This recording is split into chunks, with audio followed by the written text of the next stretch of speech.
You're listening to Fresh Look with Mazzig, presented by the Israel on Campus Coalition. Welcome back to Fresh Look. This week's episode features an Israeli national security expert, Lieutenant Colonel Sarit Zehavi, the founder and president of Alma, a nonprofit independent research and education center specializing in Israel's security challenges on its northern border. Sarit will share her insights on the security situation in Israel following Operation Breaking Dawn. Sarit has briefed hundreds of groups and forums ranging from U.S. senators, members of Congress, and other politicians to senior journalists and visiting VIP groups in Israel and overseas. Sarit has also authored numerous position papers on Lebanon, Syria, and Israel's national security challenges. She served 15 years in the Israeli Defense Forces, specializing in military intelligence. Welcome to the show, Sarit. Hello, Sarit. Thank you for joining us. How are you? Great, thank you. Where are you joining us from? From the Western Gully, around 7 miles from the Israeli-Lebanese border. Wow. Okay. So that's actually a good way, a good place to start. I want you to tell us a bit about your background. Why did you decide to start Alma, and what is Alma's mission? Wow, how much time do you have? I started Alma just a few years ago. I ended my service at the Army. I was a lieutenant colonel with intelligence for almost 15 years. And I can say that the main experience was the war in 2006, when I was witnessing, as part of my service, what was happening with the international community, and the fact that we were highly criticized for killing civilians and collateral damage. And I felt that there is very little understanding to what we are facing, and the fact that we are actually facing here asymmetric warfare. When I left the Army, I wanted to establish, and this is what I did, a research and education center that actually provides information to outside of Israel in English about Israel's security challenges on the northern borders. Of course, when there is a conflict with Gaza, so we are dealing with that as well. We cannot ignore Hamas or PIJ. And the main mission is to try to create wider understanding among audiences outside of Israel of what we are facing here, either by visiting Israel and taking a lot of groups to the border, or experiencing a simulation here, or by conversation like what we're doing now. Right. Yeah, that's really important. I think part of the reason that I started to do the work that I'm doing, about also, 10 years ago, right after my military service, I wasn't lieutenant colonel, I was just a lieutenant. But it was also because I saw a lot of the organizations and the international organizations in the UN that I was working with, how they misrepresented what I saw in the field. And I think it's so admirable that you're actually continuing your service in a way. And where you mentioned, you talked a bit about what's going on in Gaza, and I think everyone heard about the recent Operation Breaking Dawn. And I wanted to pick your brain on what lessons have we learned from it in regards to the Islamic Jihad. If Israel is more prepared now, what is your take of the whole operation and the aftermath of this operation? I think the first and most important thing that we have learned is that it is really difficult to anticipate the rationality and the way of thinking of terrorist groups. There are hardly rules around that, and their way of thinking is very, very different from ours. And sometimes what we believe can work there, we are completely wrong. What happened in this specific operation is that Israel operated solely against the Palestinian Islamic Jihad, and actually sent the messages to Hamas, which is also a terrorist group, that we are not going after them this time. Nobody in Israel was completely positive that it will work out, that Hamas will not join the party. But eventually, Hamas stood still and actually enabled Israel to fight these terrorist groups. And another very important thing that we have learned, and this happened in relatively large scale in this very short operation, is the fact that these terrorist groups don't really care about their people. They are using their people for their own existence, and all means are kosher to use the people for their own cause, for the cause of the existence of the terrorist group. And this is what happened with the launching of rockets that actually killed Palestinians in Gaza. And they did it a few times. There were like 3 incidents like that, and they didn't really care. Yeah, I think I read somewhere that the majority of the civilians that were killed by their misfired rockets. Yeah, that's right? Exactly, yes. Oh. I mean, and you ask yourself, you've seen that, and I think when the situation is with Hamas, it's more complicated. I understand that they take care of the civil aspect of the Palestinians in Gaza as well, other than being a terrorist organization. But with the Palestinian Islamic Jihad and the civilians in Gaza, seeing the situation, seeing how it's deteriorating because of their actions, because of the terrorism, and the Palestinian Islamic Jihad doesn't provide. I mean, and correct me if I'm wrong, they don't really provide any care for the civilians in Gaza. Why wouldn't they? I mean, is there a way for the Palestinian civilians in Gaza to uprise against them? There is a way and there is a cost. Mm. And I think, again, this is something we don't understand. I want to tell you a short story. It's not about Gaza. The first time I went to the United States, next to me in the airplane were sitting a couple of Iranians that ran away from Iran and they were living in the United States. And I practically asked them the same question. How come you Iranians are against this dictatorship, against this Ayatollah regime? You don't like them. They are not bringing you any prosperity. Why don't you uprise against them? And they said, Sarit, you're living in Israel. We live in the United States today. People in the West don't understand how it is to live under dictatorship.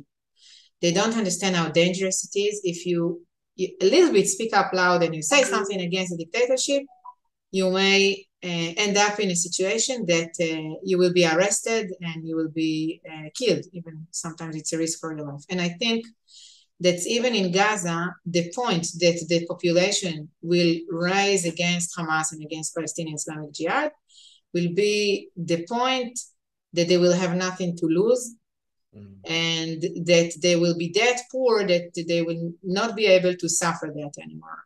We're not going to take them to this point, of course. I don't think it's the right way to do it. But I think it's, we only should understand that it's really, really difficult to get rid of this kind of government. And there is a cost. They are risking, those who are against this government are risking their lives. That's a brilliant insight. And I'm thinking now more deeply about that, where Israel's commitment for the civilian population in Gaza, and how do we balance it with the willingness. And as you said, we want to stop a terrorist organization. You have to, the civilians should get to a point that they have nothing else to lose, but we don't want them to get to the point. To this point. And I think that's an interesting dilemma that Israel is facing. So thank you for articulating it. So, Sarit, do you think there would be any change in terms of the policy towards Gaza after the elections in Israel? Okay, so let's put it this way. First, I don't know what will happen with these elections. For now, we don't see a shift in the blocks, in the different, coalition, opposition. The polls are always misleading, so we don't know. But I must say something that we do see in the past year, differences between the previous government and the new government with regard to the policy around Gaza. For example, for the first time in 20 years, this government decided to enable Gazians to come and work in Israel, even though that Hamas still controls Gaza. This is a change, but it's not a huge change. And I think this is what everybody needs to understand, that all these new tactics that this government is trying, they may work, they may, become for better, but it's not going to change the strategic situation and the fact that actually there is a terrorist organization that controls Gaza, a terrorist organization that do not recognize Israel's right to exist. This is something we cannot ignore, and it's not something that we can just solve with a different kind of policy of how exactly to use the IDF power, of whether we enable cash to get into Gaza or we do it in a different way, or all of that can, change, buy us a little bit more time of quietness, but not going to solve completely the problem. Right. And if we shift to the north, and you mentioned that Alma is specializing in analysis of Israel's security challenges in the northern border, where you are now, near where you are now.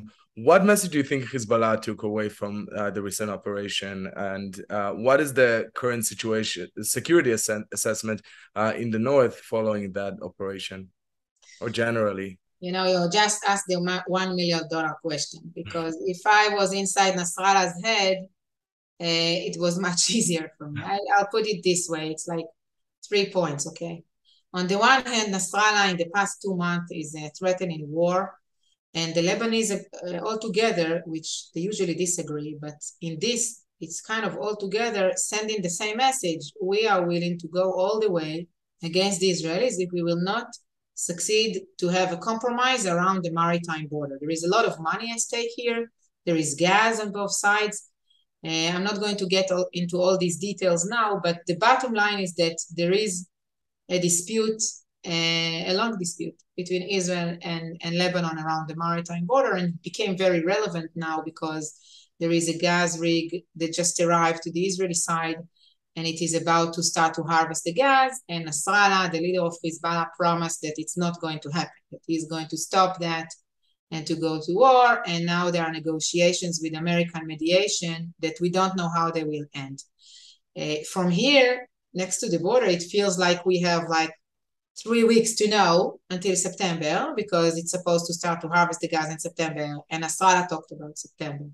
This is with the strategical situation. So we don't know whether Nasrallah is planning to go to war for its own reasons, or actually he just wanted that everybody will say, oh, Hezbollah is the one that brought us this agreement, and now Lebanon can have gas. And, it will bring a lot of points to Hezbollah.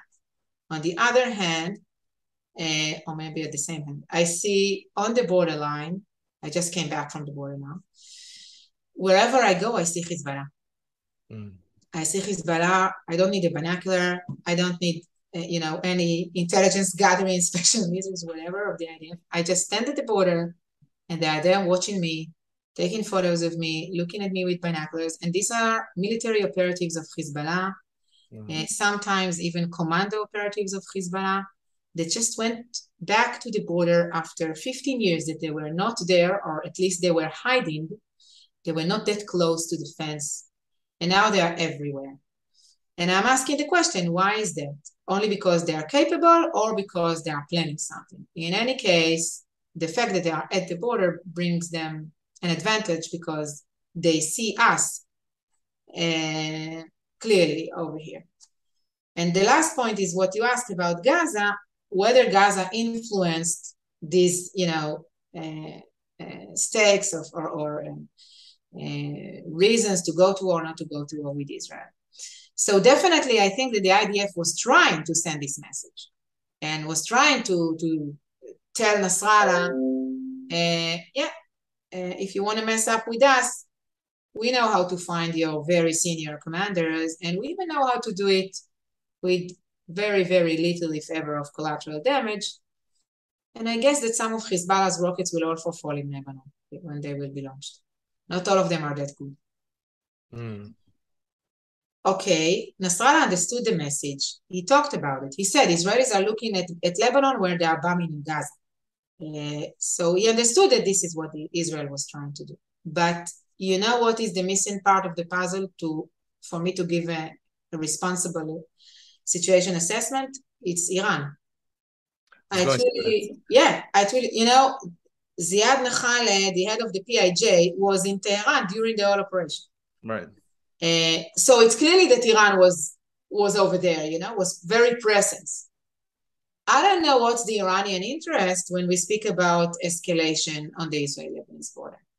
We don't know. We definitely know that the Iranians are the boss and Hezbollah are the employees, but we don't know for today whether it's only about the maritime border, or there is something a little bit wider than that we are not aware of. Could you maybe elaborate a bit more about Iran, and what is your assessment on it just seems like that's the elephant in the room, that we're not, you mentioned them at the end, but I think that's what really causing all of the, the shaking the stability of the region, basically. What do you make of Iran, and what is your assessment, or if you had to guess, of their route of action? Alma Center is all about bottom up. So instead of talking about the supreme leader of Iran, I want to talk about the person that everybody in the United States know, after last Saturday. His name is Hadi Matar. Hadi Matar is a stabber of Salman Rushdie. Hadi Matar is Lebanese. His parents came from a town, which I just saw when I was just on the border, Yarun, very, very close to Israel, like a mile from Israel. And for me, whenever I go and see Yarun, I know that I'm looking at Hezbollah. I know that Hezbollah is very well integrated in Yarun. And when you look at Hadi Matar driving license, you see that the name is Hassan Mournia. Hassan for Hassan Nasrallah and Mournia for Imad Mournia. Hassan Nasrallah, the leader of Hezbollah, and Imad Mournia, the former chief of staff of Hezbollah that was assassinated in 2008 in Damascus. When I look at the Hadi Matar Facebook page, I see a lot of Iranian symbols, Khomeini, Khamenei, and that way I get the Lebanese-Iranian connection. So if you like, I don't want to include on Lebanese, so the Hezbollah, South Lebanese, if you like, Iranian connection. What I'm trying to say is that Iranians, Ayatollah's regime mission, and it's not about the Iranian people at all. I'm not talking about the Iranian people. Their mission is to distribute the Islamic Revolution values. And these values are completely contradicted to any Western values of democracy, human rights, anything around that. Due to the Islamic Revolution values, the religious leader and the political leader is the same person. Due to the Islamic Revolution values, everybody should follow this radical Shiite interpretation of Islam. And those who will not follow will pay the price. Due to the Iranian policy or pragmatic policy, they are very much involved in many places in the Middle East in a way that completely destabilize these countries. Lebanon is an example. Syria is an example. Yemen is an example. But also if you ask Saudis and you ask Jordanians and if you ask UAE and if you ask Bahrain, all of them will tell you that Iran is a problem. It's an internal problem for them, not even an external problem, it's internal problem, because it is working with the Shiite populations in those countries to try to destabilize these current governments. When we speak about, Israel or our security over here, what the Iranians are doing is that they identify the United States as the great devil and Israel as the small devil. And they are indoctrinating this narrative that Jerusalem should be controlled by, not just by Muslims, by Iranian Muslims, Shiite Iranian Muslims, okay, that Israel shouldn't exist. All of that is indoctrinated to these populations over here, and also to populations outside of Israel, whether it's in Europe, now we understand also in the United States, in South America as well. And this is being done either among populations or diasporas of Iranians or Lebanese. Now, again, I don't want to include, it's not that all the Lebanese that are living in the States are agents of Hezbollah. Of course not. Definitely not. Many of them ran away from Lebanon because they were opponents of Hezbollah. Right. But Iran and Hezbollah are putting a lot of efforts to find those that they can actually recruit. And they are doing that by education, by in the mosques, by social media, which is very easy to reach out to everybody. And the results that you are seeing are either results here in the Middle East, like PIJ, which is a proxy of Iran, working not only in Gaza, but also in the West Bank. Or in the United States, like with the, when you say Iranian agent, it is probably somebody who is living in the United States. He's not living in Tehran. And they try to assassinate Americans or Americans' leaders. Wow. I wouldn't want to end on this note, so I'll ask you one more question, because that was fascinating and terrifying. And I think we all understand, not terrifying, rather, I mean, just it is concerning to see, to think about what Iran is doing, and the recent news about Salman Rushdie as well. And this connection is also very interesting. But Do you have any positive note, or are you hopeful about the future, and the security future of the northern part of Israel? First, I live here. Mhm. I raise my kids here. Okay. So I must have hope. Right. And actually, I have hope for a few reasons. Okay. If I'm looking just locally on my neighborhood, so I just ate lunch in the nearby Druze village, and we drove through nearby the Christian village. And in Alma staff, we are all religions here in the Galilee. And with all the problems and all the diversities, and sometimes even clashes, eventually we live together, and we all understand that we'll have to live together. There is no other way. So I'm very proud of that, and I believe eventually that's the future here. When I look externally, I understand that, as I've said, Iran is not a problem only for Israel. And that's one thing. And second, I understand that our neighboring countries and the countries in the Middle East, many of them understood that actually Israel has power, energy, high tech, even manpower, like the Israeli spirit, if you like. And they want to join in. They want to be part of that. They want to enjoy the Israeli technology that is being, even with agriculture, for example. Okay. And I think that if we will succeed in creating a Middle East that is functioning with collaboration and economic ties and energy ties, we may eventually, succeed in pushing away these forces that are against the integration of the state of Israel into the Middle East.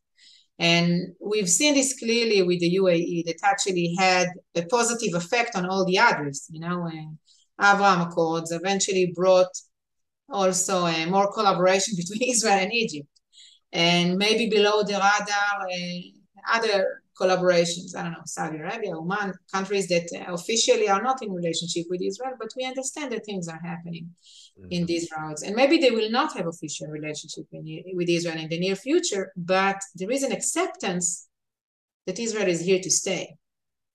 And this is kind of a different experience than what my parents experienced of Israel, of the tiny little country that is surrounded with enemies and its own existence is under threat every day. I don't experience my country like that today. I think we are much stronger today, and we have more partners in the Middle East today.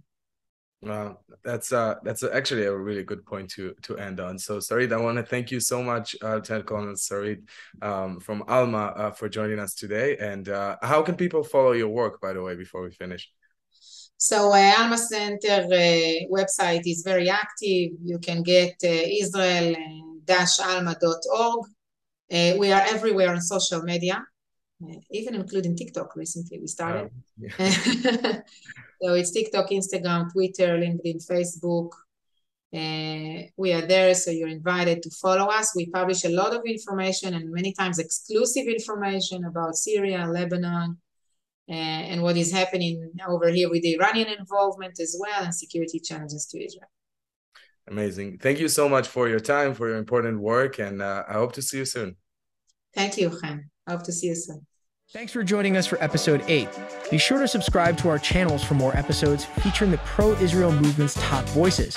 We'll see you next time on Fresh Look.